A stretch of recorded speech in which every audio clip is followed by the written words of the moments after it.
Assalamualaikum warahmatullahi wabarakatuh. Selamat pagi teman-teman dan Bu Devi yang kami hormati. Kami dari kelompok 3 mata kuliah pajak konsumsi lanjutan akan menjelaskan RPS yang ketiga, yaitu saat dan tempat terutang serta penentuan dasar pengenaan pajak. Dalam kelompok 3 ini beranggotakan Gatan Ahmad Aimar, Dilvan Nanda Anugrah, dan saya sendiri Muhammad Alfi Dianardi. Langsung saja ke materinya.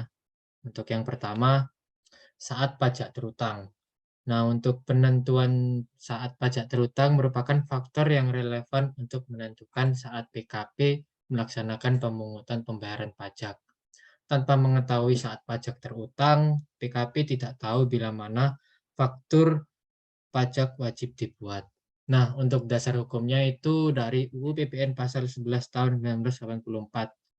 Dan untuk terutangnya pajak ini terjadi saat yang pertama penyerahan BKP, yaitu barang kena pajak, dan penyerahan JKP, jasa kena pajak. Untuk yang ketiga pemanfaatan BKP tidak berwujud dari luar daerah pabean, pemanfaatan JKP dari luar daerah pabean, ekspor BKP berwujud, ekspor BKP tidak berwujud, impor BKP, ekspor JKP, dan saat pembayaran apabila pembayaran diterima sebelum yang pertama penyerahan BKP atau JKP. Yang kedua, pemanfaatan BKP atau JKP tidak berwujud dari luar daerah pabean. Yang tanda kutipnya itu saat terutangnya pajak adalah saat pembayaran. Dan yang terakhir, saat lain yang telah ditetapkan oleh Dirjen Pajak. Nah, untuk penyerahan BKP yang pertama, penyerahan BKP adalah penyerahan hak atas BKP karena suatu perjanjian, seperti jual beli, tukar menukar, dan lain-lain. Dan berdasarkan pasal 1 ayat 3 dan 4 UU PPN 1984, BKP berwujud dikelompokkan ke dalam barang bergerak dan barang tidak bergerak. Untuk yang pertama, BKP barang bergerak. Dalam perjanjian jual beli, penyerahan BKP ini terjadi pada saat penyerahan BKP dilakukan secara fisik, dilakukan berdasarkan penyerahan nyata atas nama pemilik. Dan yang kedua, BKP barang tidak bergerak. Dalam perjanjian jual beli, penyerahan BKP ini dilakukan secara yuridis dalam bentuk akta balik nama. Seperti saat penyerahan berdasarkan kenyataan, selaras dengan sifat hukum yang pajak menganut sifat asas material. Dan terutangnya pajak pada saat yang pertama, BKP barang bergerak. Nah, BKP tersebut diserahkan secara langsung kepada pembeli atau pihak ketiga untuk dan atas nama pembeli. Atau pada saat BKP tersebut diserahkan kepada juru kirim atau pengusaha jasa angkutan. Dan untuk yang kedua, BKP barang tidak bergerak. Penyerahan hal untuk menggunakan atau menguasai BKP tersebut yang pertama baik secara hukum atau secara nyata dan kepada pihak pembeli. Dan yang ketiga, BKP tidak berwujud. Peristiwa yang terjadi dahulu itu harus disertai. Untuk peristiwa yang pertama itu terjadi saat harga penyerahan dinyatakan sebagai piutang oleh PKP. Yang kedua, saat harga penyerahan ditagih PKP. Yang ketiga, saat harga penyerahan diterima pembayaran, baik sebagian atau seluruhnya oleh PKP. Yang keempat, saat ditandatangani kontrak atau perjanjian oleh PKP jika poin A sampai C tidak diketahui. Dan yang keempat, BKP berupa persediaan atau aktiva. Di sini, BKP yang menurut tujuan semula tidak untuk diperjualbelikan yang masih tersisa pada saat pembubaran perusahaan terjadi. Yang kelima, penyerahan BKB dalam suatu usaha. Nah, penyerahan BKP dalam rangka perubahan bentuk usaha atau penggabungan pemekaran, pengalihan usaha atau pengalihan seluruh aktiva perusahaan yang diikuti dengan perubahan tersebut adalah saat ditandatangani akte yang berkenaan oleh notaris.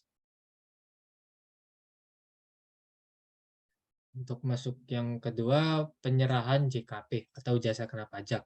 Secara nggak langsung, definisi ini mengisyaratkan bahwa Saat penyerahan JKP terjadi pada saat pelayanan sudah tuntas dilakukan sehingga barang fasilitas kemudian atau hak tersedia untuk dipakai oleh pemilik atau pemesannya. Dasar hukumnya itu dari pasal 17 ayat 5 Peraturan Pemerintah Nomor 1 Tahun 2012. Nah, dalam pasal tersebut, terutangnya JKP ini terjadi saat yang pertama, harga atas penyerahan JKP diakui sebagai piutang atau penghasilan.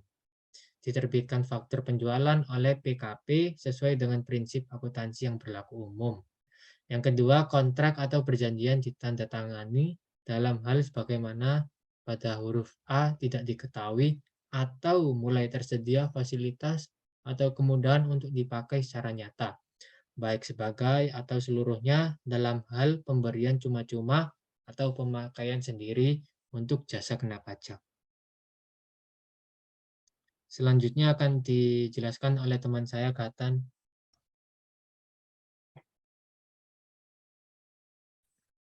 Baik, selanjutnya yang ketiga, arus BKP dan JKP dari luar ke dalam daerah pabean. Dibagi menjadi tiga, yaitu impor BKP, ekspor BKP dan JKP, dan pemanfaatan BKP dan JKP tidak berwujud dari luar di dalam daerah pabean. Yang pertama, impor BKP. Ketika BKP tersebut masuk ke dalam daerah pabean, baik memenuhi maupun tidak memenuhi persyaratan formal, sehingga pada saat itu sudah dapat ditetapkan sebagai pajak terutang atas impor BKP pada pasal 17 ayat 4 PP nomor 1 tahun 2012. Yang kedua, ekspor BKP dan JKP terjadi saat BKP atau JKP dikeluarkan dari daerah pabean. Dasar hukum yang mengatur dalam pasal 17 ayat 8, 9, 10 PP nomor 1 tahun 2012. Dan yang ketiga, pemanfaatan BKP dan JKP tidak berwujud dari luar atau di dalam daerah pabean. Diatur dalam 17 ayat 6, 7 PP nomor 1 tahun 2012 bagi berikut. Harga yang pertama, harga perolehan barang kena pajak tidak berwujud dan atau jasa kena pajak tersebut dinyatakan sebagai utang oleh pihak yang memanfaatkannya. Kedua, harga jual barang kena pajak tidak berwujud dan atau penggantian jasa kena pajak tersebut ditagih oleh pihak yang menyerahkannya. Atau yang ketiga, harga perolehan barang kena pajak tidak berwujud dan atau jasa kena pajak tersebut dibayar baik sebagian atau seluruhnya oleh pihak yang memanfaatkannya yang terjadi lebih dulu.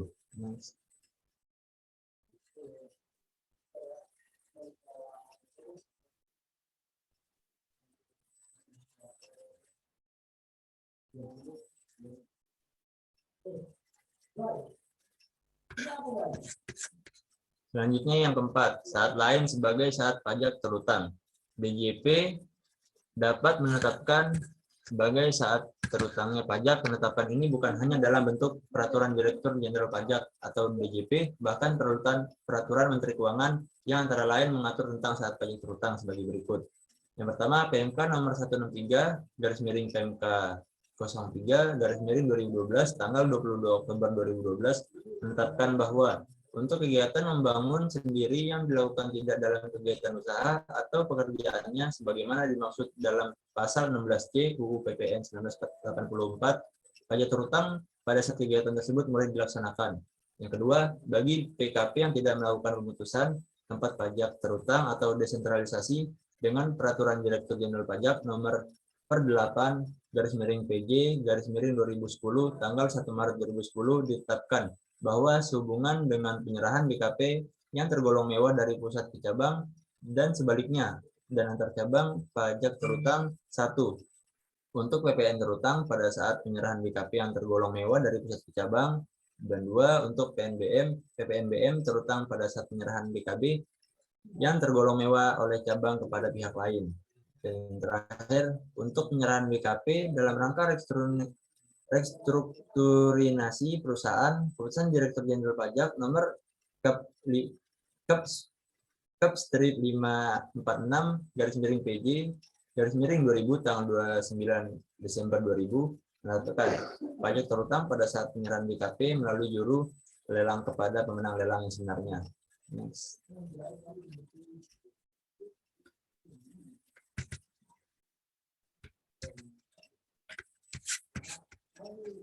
Selanjutnya, tempat pajak terutang. Pada UU PPN pasal 12 tahun 1984 dibagi menjadi 3, yaitu PKP, impor, dan pemanfaatan PKP atau JKP yang berwujud dari luar daerah pabean. Yang pertama PKP, tempat tinggal atau tempat kedudukan usaha PKP penjual. Selanjutnya tempat kegiatan usaha dilakukan dan tempat lain yang ditetapkan oleh Direktur Jenderal Pajak. Yang kedua impor, tempat BKP dimasukkan dan dipungut melalui Ditjen Bea Cukai.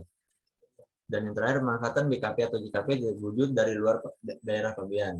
Tempat tinggal atau tempat kedudukan atau tempat kegiatan usaha dari orang pribadi badan yang memanfaatkan BKP atau JKP tidak berwujud dari luar daerah pabean tersebut.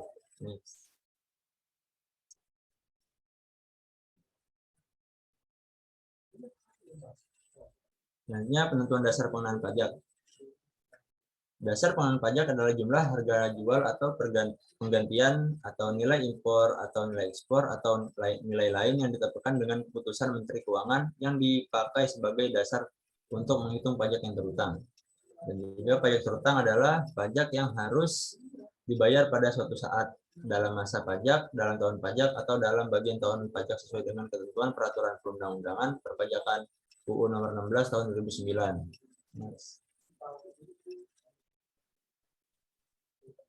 Selanjutnya adalah jenis dasar pengenaan pajak penghasilan.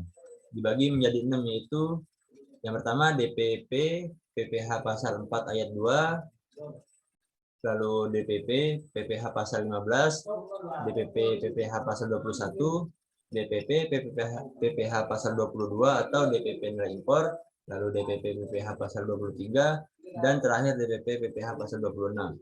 Dan selanjutnya akan dijelaskan oleh rekan saya Dulvan.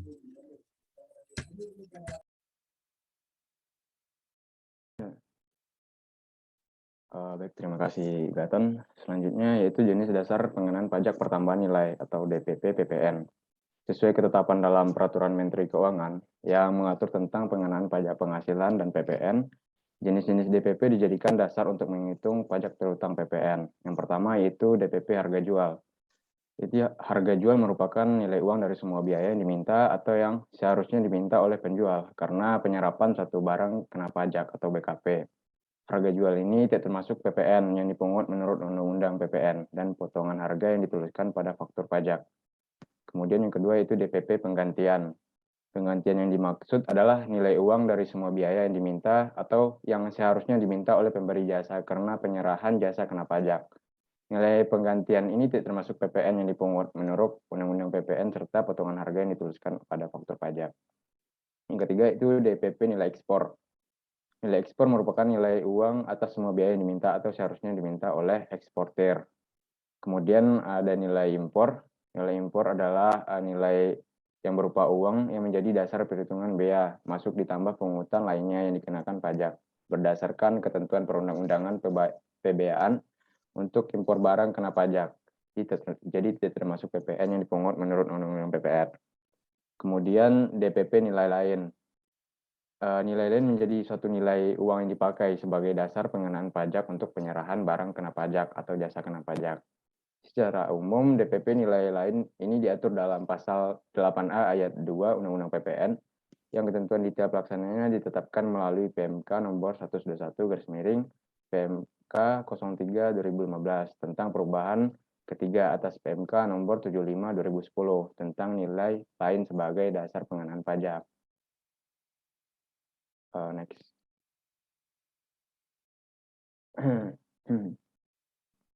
Kemudian di sini teman-teman bisa lihat yaitu mengenai contoh penghitungan dasar pengenaan PPN.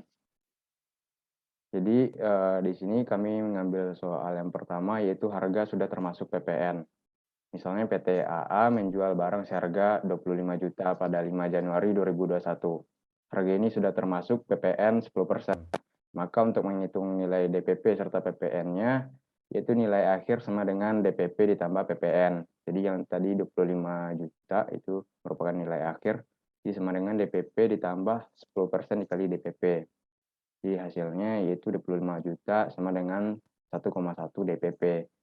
Dan kemudian DPP sama dengan 25 juta dibagi 1,1 yang hasilnya Rp22.727.272. Jadi harga dasar pengenaan pajak dari barang yang dijual PTA tersebut adalah sebesar Rp22.727.272. Namun di sini perlu diketahui mulai April 2022 besar tarif PPN naik menjadi 11% dan 12% pada beberapa tahun berikutnya. Next. Kemudian harga tidak termasuk PPN. Nah, perhitungan PPN ini sebenarnya juga sangat sederhana, yaitu dengan menambahkan DPP dan nilai presentasi PPN. Sebagai contoh, PT AA menjual barang kepada PT BB dengan harga belum termasuk PPN. Diketahui bahwa DPP atas barang itu sebesar 10 juta. Maka untuk menghitung besarnya PPN atas pembelian aplikasi akuntansi oleh PT AA, yaitu PPN terutang sama dengan DPP tambah 10% dikali DPP. Kemudian PPN terutang, itu DPP-nya tadi ada 10 juta, ditambah 10% dikali 10 juta. Dan hasilnya PPN terutang sama dengan 11 juta. Maka uang yang harus dibayar oleh PT AA kepada PT BB itu sebesar 11 juta. Next.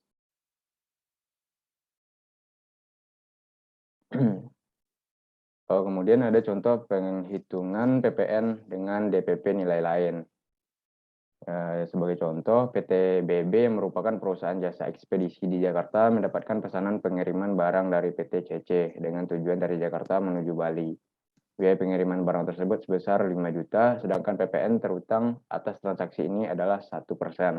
Maka biaya yang harus dibayar PT CC ke PT AA adalah, yaitu cara-caranya PPN terutang sama dengan DPP dikali 1%-nya tadi. Kemudian sama dengan 5 juta dikali 1%. Dan hasilnya 50.000. Biaya yang harus dibayar PT CC sama dengan 5 juta ditambah 50.000 sama dengan 5.050.000. Namun pajak masukan tersebut tidak dapat dikreditkan oleh PT CC. Next.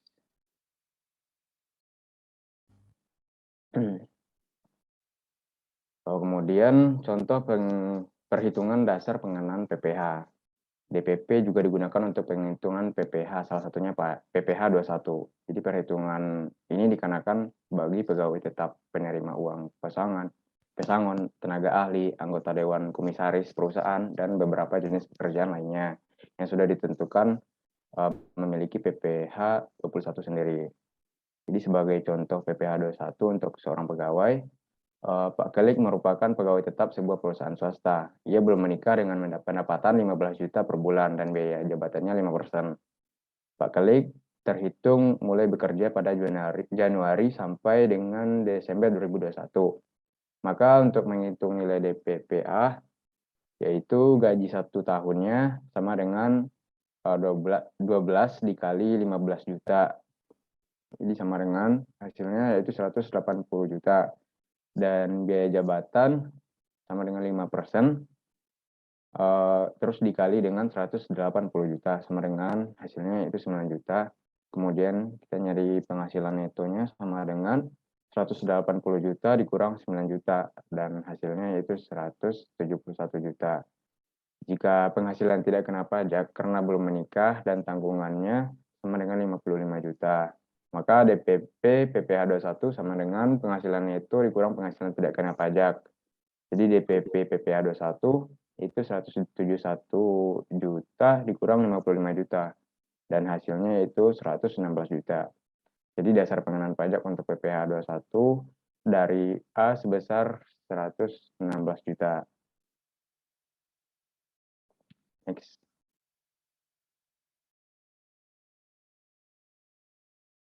Baik teman-teman semuanya, sekian hasil presentasi dari kelompok kami.